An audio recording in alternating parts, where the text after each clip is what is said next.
Hello friends, మగవాళ్ళు ఆడవాళ్ళతో చాలా క్రేజీగా ఆ పని చేయాలని ఆలోచిస్తూ ఉంటారు. అలాంటప్పుడు మగవాళ్ళు ఎలాంటి ఆడవాళ్ళది అది నాలుకతో నాకాలి అనేది కన్ఫ్యూజన్ లో ఉంటారు. ఎప్పుడు ఇలాంటి ఆడవాళ్ళతో నాలుకతో నాకొచ్చు అనేది నేను ఇప్పుడు చెప్తాను.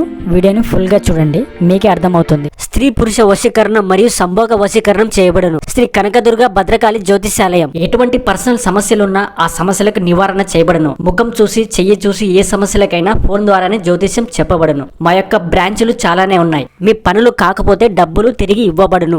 నమ్మకం మీద కాల్ చేయండి. ఈ కనిపిస్తున్న ఈ నెంబర్ కి కాల్ చేసి మీ యొక్క సమస్యలకు పరిష్కారం చేయించుకోండి. ఫ్రెండ్స్, నిజంగా చెప్పాలంటే ఆడవాళ్ళది ఎలా ఉన్నా సరే నాకవచ్చు, కానీ మంచి ఫీల్ తీసుకురావాలి అంటే ఇద్దరికి, మగవారికి ఆడవారికి నాలుకతో నాకాలంటే చాలా మజాగా ఉండే ఆడవాళ్ళు ఎవరో తెలుసా? ఆ ఆడవాళ్ళు ఎవరు అంటే 18 నుంచి 23 సంవత్సరాల అమ్మాయిలది. అది నాకితే చాలా మంచి ఫీల్ ని తీసుకొస్తుంది. అలాగే ఆ అమ్మాయిలకు ఎనలేని అనుభూతిని ఇస్తుంది. ఈ అమ్మాయిలకు మీరు ఒక్కసారి అలా చేశారు అంటే మిమ్మల్ని అస్సలు వదిలిపిచ్చిపోదు కూడా. ఎందుకంటే స్వర్గంలో తెలియదున్నట్టు వాళ్ళకి అనిపిస్తుంది. ఎందుకంటే అది ఫస్ట్ టైం కాబట్టి వాళ్ళకి, ఆ ఏజ్ వాళ్ళకి. సో వీళ్ళది అలా ఫ్రెష్ గా ఉంటుంది కాబట్టి మగవాళ్ళు ట్రై పక్కాగా చేయవచ్చు. మీకు కూడా మంచి ఫీల్ ని తీసుకొస్తుంది. ఎందుకంటే అంత గట్టిగా ఉంటుంది కాబట్టి, వాళ్ళకి అంత ఎక్స్పీరియన్స్ ఉండదు కాబట్టి మీకు ఫీల్ ఉంటుంది, వాళ్ళకి ఫీల్ ఉంటుంది. సో 18 నుంచి 23 సంవత్సరాల అమ్మాయిలది అది నాకైతే చాలా మజాగా అనిపిస్తుంది. వీడియో నచ్చితే లైక్ చేసి ఛానల్ని సబ్స్క్రైబ్ చేసుకోండి.